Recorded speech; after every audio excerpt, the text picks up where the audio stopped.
Oke, kembali lagi dengan saya Anam. Kali ini kita akan membahas tentang fitur Auto PO atau biasa dikenal dengan Auto Purchasing Order yang ada di Zahir Accounting 6. Jadi, fungsi utama dari fitur ini adalah kita nanti dapat menyajikan informasi tentang barang-barang apa yang harus kita beli secara otomatis.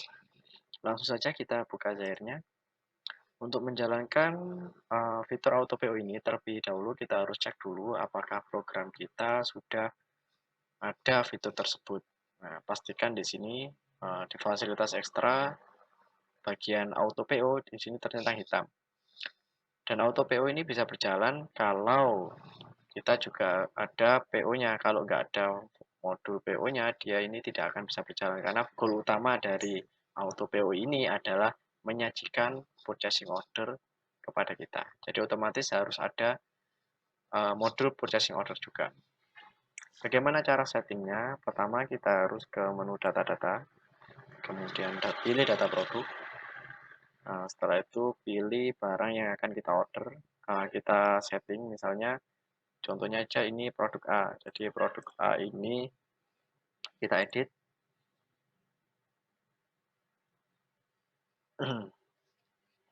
Kita harus pilih stok ini di bagian stok minimal dan supplier utama.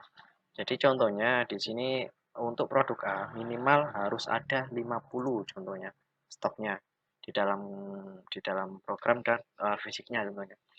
Kemudian supplier utama harus kita isi. Misalnya supplier utamanya ini kita pakai nanti ke Robson misalnya atau Bram boleh. Nah, jadi untuk produk A nanti saya belinya di Bram dan kondisi stoknya minimal harus ada 50. Ini syarat minimal ya, syarat minimal di setting suatu produknya. Bisa juga nanti kita bisa mengelola lebih lanjut minimal pemesanannya nanti berapa. Kemudian proyeksi penjualan dari produk A ini berapa bisa kita isi di sini juga. Ini nanti berhubungan dengan setting lebih lanjutnya. Tapi untuk menjalankan ini minimal ini harus diisi sama supplier utamanya. Direkam. Oke, setelah kita rekam, nanti kita selanjutnya ke menu dashboard. Menu dashboard, kemudian reminder, pilih auto PO di bagian bawah ini. Nah ini dia, ini sudah muncul di sini. Jadi kalau kita sudah setting stok minimalnya, nanti menu auto PO di bagian yang kiri di minimal persediaan nanti dia otomatis muncul minus 9. Minus 9 ini bukan karena barangnya minus bukan, tapi barang ini menjelaskan bahwa barang yang ada saat ini itu jumlahnya kurang 9 dari stok yang harusnya ada.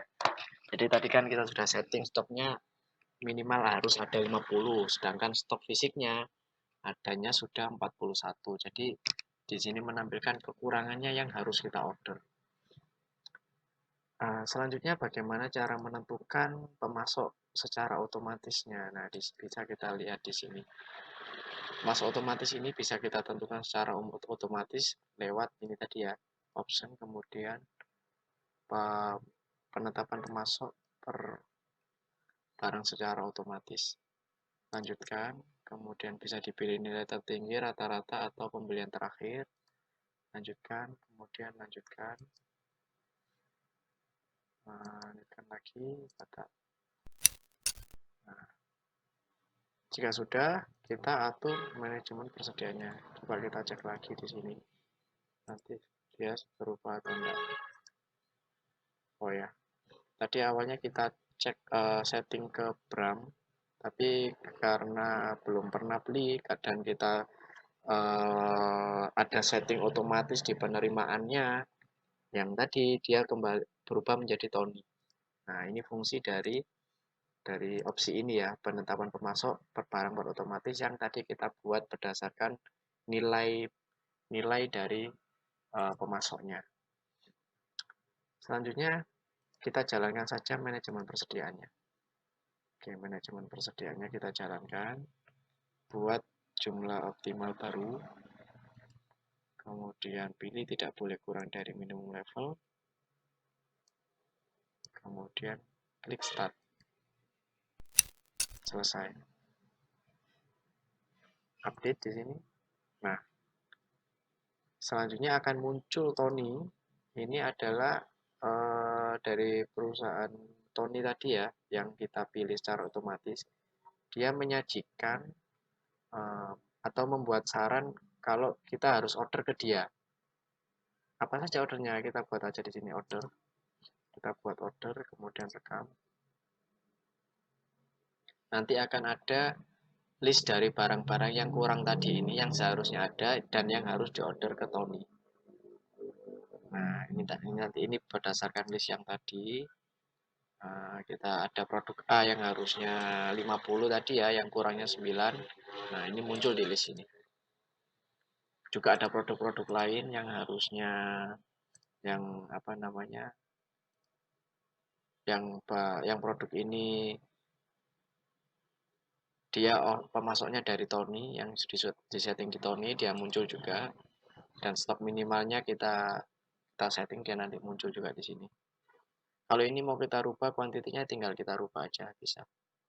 Misalnya tadi kan kurangnya 9, harus ada 10, tapi untuk next anggap aja kita order 20 lah untuk persediaan misalnya. Nah, seperti ini, kemudian rekam. Lanjutkan. Nah, selanjutnya akan muncul otomatis di menu dari proses transaksi tadi akan berhasil menghasilkan transaksi purchase order kepada Tony. Nah, yang isinya adalah barang-barang yang seharusnya kita beli karena stoknya kurang dari yang seharusnya ada. Bukan karena stoknya kurang atau minus ya, tapi dari stok kurang dari stok yang harusnya ada. Nah, di sini. Dari transaksi order pembelian ini tinggal kita cetak, kemudian kita cetak, kita berikan ke supplier untuk sebagai order. Seperti itu. Ini adalah fungsi utama dari modul auto PO di sini.